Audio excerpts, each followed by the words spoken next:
मनुष्य का जीवन सूर्य के परिभ्रमण के अनुसार होता है। ह्यूमन बॉडी में भी एक बायोलॉजिकल क्लॉक होती है।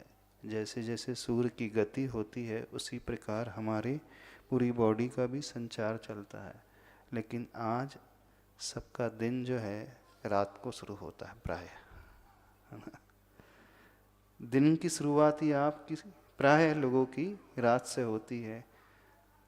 और लेट नाइट तक जगना, लेट नाइट तक स्टडी करना, लेट नाइट तक वर्क करना, लेट नाइट में सोना, लेट नाइट में मूवी देखना, पूरा बॉडी का सिस्टम ही रिवर्स हो गया, उल्टा हो गया। जब आपको उठना चाहिए तब आप सोते हैं, जब आपको सोना चाहिए तब आप जाग जाते हैं। जब आपको भोजन करना चाहिए आप भोजन नहीं करते हैं, और जब भोजन छोड़ देना चाहिए उस समय भोजन की शुरुआत होती है।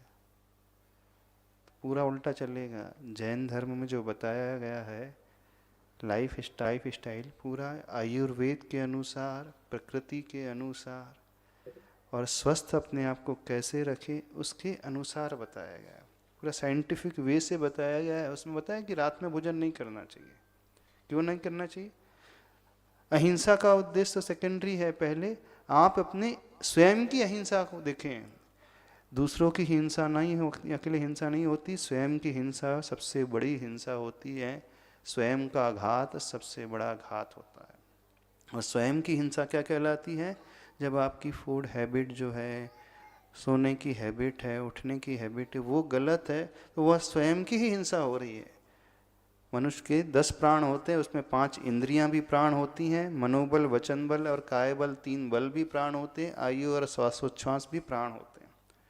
जब आपका भोजन पानी गलत तरीके से, गलत ढंग से और गलत प्रकार का रहेगा तो आप अपना काय बल, वचन बल, मनोबल सबको आघात पहुंचाते हैं। एक प्रकार से स्लोइंग रूप से आप सुसाइड की ओर जा रहे हैं, आत्महत्या की ओर जा रही है। आत्महिंसा कहलाती है। कैसा भोजन होना चाहिए? सात्विक भोजन होना चाहिए, फाइब्रस फूड होना चाहिए, आपके फूड में फ्रूट्स होना चाहिए। कल ही एक डॉक्टर आए थे, बहुत अच्छी उन्होंने रिपोर्ट रखी थी। बोले थे महाराज जी आज इंडिया में ऑलमोस्ट 60 to 70% लोग जो हैं डायबिटीज़ और कोलेस्ट्रॉल की समस्या से जूझ रहे हैं। क्यों जूझ रहे हैं?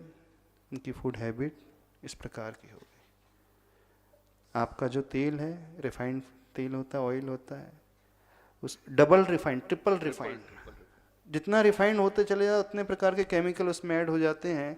देखने में बहुत अच्छा होता है, वो सबसे ज़्यादा हार्मफुल होता है आपकी बॉडी के लिए। जितने भी रिफाइंड ऑयल यूज़ कर रहे हैं आप अपने घर में, आप जो घी यूज़ कर रहे हैं, भैंस का घी, सबसे ज़्यादा खतरनाक है। वो LDL कोलेस्ट्रॉल की मात्रा वो बढ़ाने वाला है। एक हेल्दी कोलेस्ट्रॉल होता है, एक अनहेल्दी कोलेस्ट्रॉल होता है। जो घी आप कंज्यूम कर रहे हैं वो अनहेल्दी कोलेस्ट्रॉल बढ़ाने वाला होता है। उसके लिए उन्होंने सजेस्ट किया कि जो देसी गाय का घी है उसी को ही यूज़ करना चाहिए। उसमें भी गिर जाति की जो गाय का दूध घी है वही घी और वही दूध यूज़ करें आप लोग। उससे आपकी LDL HDL की क्वालिटी और क्वांटिटी बढ़ेगी। वो HDL जो है हाई डेंसिटी वाला जो कोलेस्ट्रॉल है वो आपको हेल्दी बनाने वाला है। उन्होंने सजेस्ट किया हर व्यक्ति को 2 से 3-4 चम्मच डेली गिर जाति के गाय का घी कंज्यूम करना चाहिए। उससे वो खराब कोलेस्ट्रॉल समाप्त होगा और अच्छा गुड कोलेस्ट्रॉल जो है उसके लिए हेल्दी होगा। तो आप उस घी को यूज़ नहीं कर रहे हैं, आप बटर यूज़ कर रहे हैं, और वो बटर होता है क्रीम से इम्पोर्टेड जो होता है।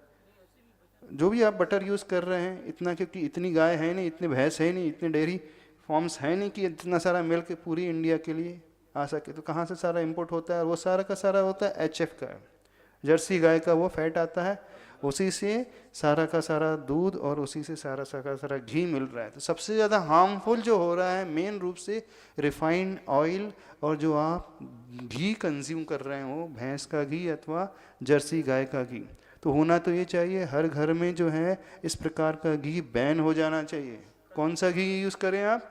गिर जाति का जो दूध आता है ना, गाय का दूध, वो घी नहीं है आपके लिए, एक प्रकार से मेडिसिनल प्रॉपर्टीज़ को लिए हुए है। आप बीमार पड़ो, डॉक्टर से वो दिखाओ, बाद में फिर लाइफ टाइम के लिए मेडिसिन खाते चले जाएं, उससे बेटर है कि उस प्रिवेंशन को लें। आप उस घी को कंज्यूम करेंगे तो समझना वो आपके लिए टॉनिक और दवाई का काम पहले से करेगा, वो आपको प्रिवेंटिव मेजर की भांति होगा। तो होना तो ये चाहिए हर जैनी लोग कम से कम, उसमें उन्होंने एक अलार्मी सिग्नल दिए हैं कि जितने सेठिया लोग हैं, जितने शाकाहारी लोग हैं, जितने मारवाड़ी आदि लोग हैं, जैन लोग हैं, सबसे ज़्यादा प्रपोर्शन उनमें मिल रहा है। किस बात का? कोलेस्ट्रॉल लेवल और डायबिटिक पेशेंट वो हो रहे हैं। क्यों? क्योंकि फिजिकल वर्क होता नहीं उनका, एयर कंडीशन में बैठे रहना, एयर कंडीशन कार में आना, एसी ऑफिस में आना, घर में एसी, ऑफिस में एसी, कार में एसी, और यहाँ तक सेंट्रलाइज एसी, बाथरूम में भी एसी। तो शरीर से पसीना निकलता नहीं है, वर्कआउट करते नहीं है, शारीरिक श्रम को कर नहीं सकते, दिन भर चेयर में बैठे रहना है। तो ये हाल हो रहा है। तो अनायास ही वो अकाल ही बीमारी के शिकार होते चले जा रहे हैं। तो हमारा तो कहना है हर जैनी अथवा अच्छा व्यक्ति, जो समझदार व्यक्ति है, अपने किचन से रिफाइंड ऑयल बाहर कर दे, भैंस का और जर्सी गाय का दूध और घी को बाहर कर दे, और वह सिर्फ गिर जाती अथवा देशी गाय जो है भारतीय नस्ल वाली, उन गाय के दूध और उन गाय के घी को ही आप यूज़ करें। आपको लगता है कि वो तो 500 रुपये 600 रुपये किलो आता है, ये 2500 रुपये 3000 रुपये किलो आता है, वो ज़्यादा अच्छा है। आपको जब भी ज़्यादा पैसा दिख रहा है, पर बाद में बीमार पड़ोगे उसमें आप कई गुना ज़्यादा खर्च कर दोगे। तो बीमार पड़ करके लाइफ टाइम दवाई खाने से बेटर है और अकाल में मरने से बेटर है कि आप स्वस्थ रहें, स्वस्थ तरीके से जिएं, क्योंकि शरीर है तो सब कुछ है। शरीरम आद्यम खलु धर्म साधनम। शरीर स्वस्थ है तो आप धर्म भी अच्छे से कर सकते हैं, शरीर स्वस्थ है तो आप जीवन भी अच्छे से जी सकते हैं। और शरीर अस्वस्थ जो हो रहा है आज के पॉल्यूटेड एनवायरनमेंट के कारण, जो वो तो आपके हाथ में नहीं है। पेस्टिसाइड्स वाले फूड्स आपको मिल रहे हैं, जीएम फूड आपको मिल रहे हैं। तो होना तो चाहिए ऑर्गेनिक सब्जियां, ऑर्गेनिक फूड, ऑर्गेनिक फ्रूट्स आप अपने किचन में लाएं, और शुद्ध देसी गाय का घी ही यूज़ करना चाहिए।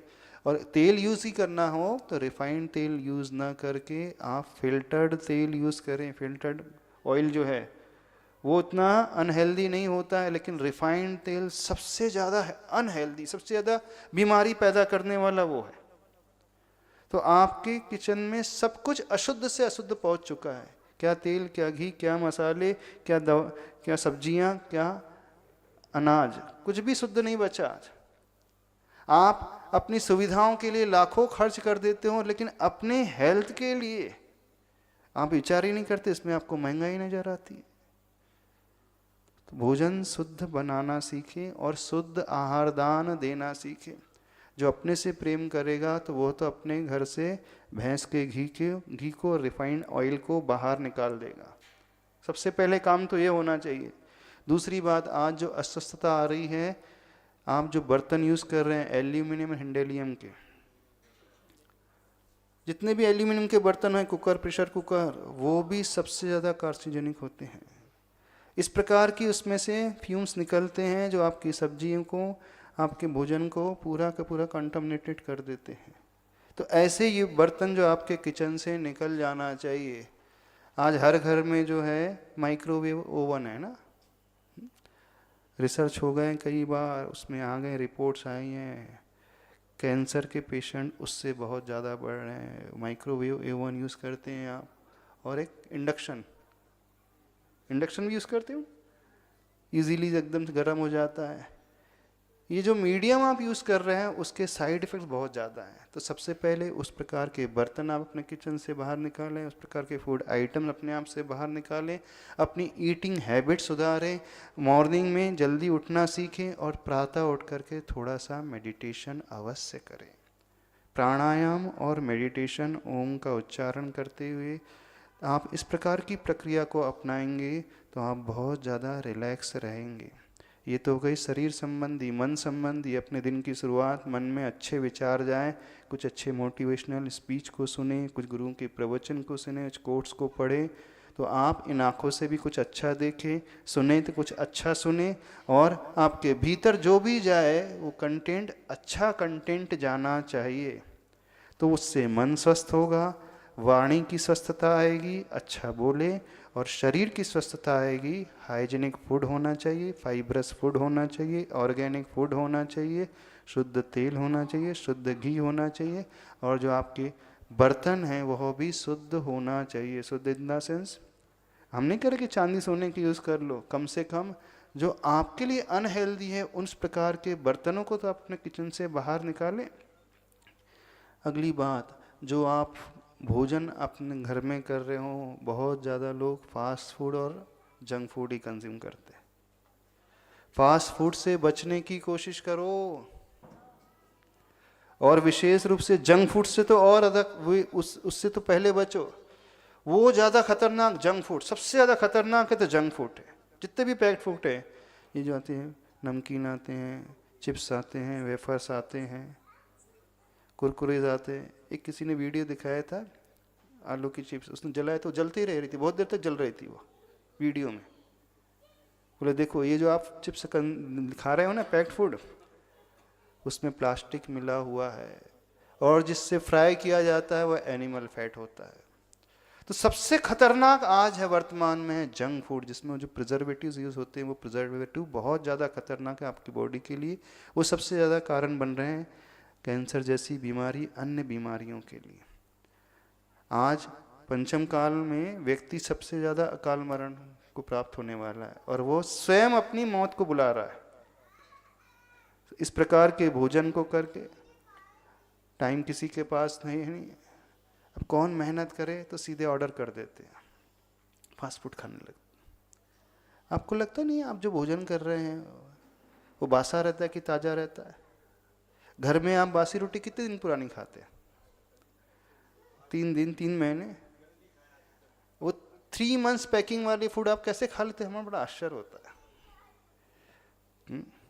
अब टमाटो जो सॉसेज यूज़ करते हैं, कितने पुरानी चटनी रहती है वो। हिंदी में क्या बोलते हैं? टमाटर की चटनी ना। तो टमाटर की चटनी आप कितनी पुरानी खाते हो? नहीं, सॉस खाएंगे, टमाटो सॉस खाएंगे, चिली सॉस खाएंगे, सोया सॉस खाएंगे, वो इतने दिनों तक प्रिजर्व कैसे रहती है? थोड़ा सा सोचने की कोशिश कर रहे हैं। क्योंकि जब भी व्यक्ति नेचर के अगेंस्ट जाएगा, प्रकृति के विरुद्ध जाकर के, वह स्वयं बीमार पड़ेगा ही पड़ेगा। आपके भोजन में जितने भी सॉसेज हो रही हैं, इतने दिन तक पुरानी पैकिंग वाले हैं, तो नियम से उसमें कुछ ना कुछ ऐसे केमिकल ऐड होंगे, उसके बिना वो प्रिजर्व रह ही नहीं सकते। अब वो केमिकल्स आपकी बॉडी में जाएंगे, इंटेस्टाइन को सबसे पहले डैमेज करने लगते हैं। किडनी में सबसे ज़्यादा प्रॉब्लम होता है। आज बहुत सारे पेशेंट जो हैं किडनी स्टोन के मिलने लगे, गॉल ब्लैडर स्टोन के मिलने लगे, पथरी के पेशेंट क्यों होने लगे? कभी सोचा है? ये इसीलिए हो रहे हैं कि इस प्रकार के केमिकल जो आपके जंक फूड में हैं और वो पेस्टिसाइड में, वो आप धीरे धीरे डिपॉजिट होते चले जा रहे हैं। तो किडनी की प्रॉब्लम होने लगी, लीवर की प्रॉब्लम होने लगी, गॉल ब्लैडर की प्रॉब्लम हो गई, इंटेस्टाइन की प्रॉब्लम होने लगी है। सारी की सारी प्रॉब्लम, यानी ऊपर से लेकर नीचे तक बॉडी के जितने इंटरनल पार्ट्स हैं, हर पार्ट्स में व्यक्ति को प्रॉब्लम हो रही है। वो इसलिए मेन रीज़न उसका जो है अशुद्ध भोजन और अशुद्ध टाइम में, उसका सही गलत टाइम में भोजन। आपकी बॉडी का साइकिल प्रॉपर होना चाहिए, क्योंकि आपकी सर्कैडियन जो रिदम है वही बिगड़ जाती है। इस विषय को आप चिंतन करें, विचार करें, सीरियसली इस विषय को लें। जो स्वयं से प्रेम करता है वो स्वयं की रक्षा पहले करता है। इसका अर्थ है तो आप स्वयं से प्रेम नहीं करते, और यही हिंसा सबसे खतरनाक हिंसा है। पर की हिंसा तो बाद में, स्व की हिंसा पहले हो रही है, और यही पाप है। हिंसा का अर्थ ही नहीं दूसरों को ही मारना, दूसरों को ही प्राण लेना। पहले स्वयं की हिंसा से बचना है, तो आत्महत्या नहीं करना है। तो इस प्रकार के भोजन को, शुद्ध भोजन को, ऑर्गेनिक फूड को, फाइब्रस फूड को हो, उन डॉक्टर ने कहा था बस ये होना चाहिए, और सबसे ज़्यादा फ्रूट्स और जो सैलड्स है उसका कंजम्पशन होना चाहिए। तब कहीं जो है आपका पूरा डाइजेस्टिव सिस्टम प्रॉपर रहेगा, सही तरीके सब कुछ मेंटेन हो पाएगा, अदरवाइज कुछ नहीं हो पाएगा। लेट नाइट आप भोजन करके सो जाते हो, तो डाइजेशन कैसे होगा उसका? मेडिकल साइंस ने स्वयं प्रूव किया है, जब सनरेज होती हैं, अल्ट्रावायलेट रेज होती है, उस समय हमारा डाइजेस्टिव सिस्टम सबसे ज़्यादा इफेक्टिव तरीके से वर्क करता है। और सनसेट होते ही डाइजेस्टिव सिस्टम वीक हो ही जाता है। और आपका भोजन, प्राय सबका भोजन जो है सनसेट के बाद होता है। कैंसर पेशेंट के लिए इंटरमिटेंट फास्टिंग बताई गई है। इंटरमिटेंट फास्टिंग कम से कम 16 आवर्स तक आप कुछ ना जाए डालें अपने पेट में। तो वो कैसे पॉसिबल का? शाम को 6-7 बजे के बाद छोड़ दे और सवेरे 7-8 बजे तक। तो एक प्रकार से वो 15 घंटे की, 14 घंटे की, 16 घंटे की फास्टिंग हो गई है। वो फास्टिंग आपके भीतर शरीर में डिपॉजिट रहने वाले टॉक्सिन्स को बाहर निकालती है। और जो बीमारियां होती सबसे ज़्यादा टॉक्सिन से होती हैं, और वो टॉक्सिन्स लेट नाइट भोजन करने से बहुत ज़्यादा डिपॉजिट होते चले थे। जब भी हम भोजन करेंगे तो कुछ ना कुछ टॉक्सिन्स डिपॉजिट होंगे ही होंगे। तो गैप रखना बहुत ज़रूरी है। एक मील के बाद दूसरी मील की में बहुत ज़्यादा जब गैप रहेगा तो ऑटोमेटिकली हमारी बॉडी जो है उन टॉक्सिन्स को बाहर निकालते चली जाएगी और वो अपने आप वो स्वस्थ होता चला जाएगा। लेकिन हर 3 घंटे में आप खाते रहते हैं, चढ़ते रहते हैं। जैसे बकरी है ना, वो भी रात को नहीं खाती है। कोई पशु रात को नहीं खाता है, ना गाय, ना बैल, ना भेड़, ना बकरी, कुछ नहीं। वो कैसे नेचर के अकॉर्डिंग चलते हैं, कभी ये सोचा है? पक्षी भी नहीं खाते हैं। वो पूरी प्रकृति की उस बायोलॉजिकल क्लॉक को फॉलो करते हैं। पूरी सन के थ्रू जो चलने वाली क्लॉक है ना, उसी के अनुसार उनकी बॉडी की क्लॉक चलती है, उसको फॉलो करते हैं रूल्स को। जितने भी पशु होते हैं जब उन्हें अनईजी लगने लगता है, अनहेल्दी हो जाते हैं, तो सबसे पहले वो एक काम करते, भोजन छोड़ते हैं। जितने भी है ना बीमार होते हैं तो कैसे अपने आप को स्वस्थ करते हैं? 2 दिन तक वो भोजन ही नहीं करेंगे। जैसे ही उन्होंने भोजन छोड़ा, अपने आप बॉडी रिकवरी शुरू कर देती है। तो हमारी रिकवरी हमारी बॉडी स्वयं करती है, और वो जब उसमें गैप होगा तो भोजन करने से बीमार ज़्यादा हो रहे हैं, भोजन त्याग से ही आप बच सकते हैं। फास्टिंग के बारे में बोला था, उसे समझ लेना। अच्छा, उपवास से ही कैसे स्वस्थ होते हैं। चलिए।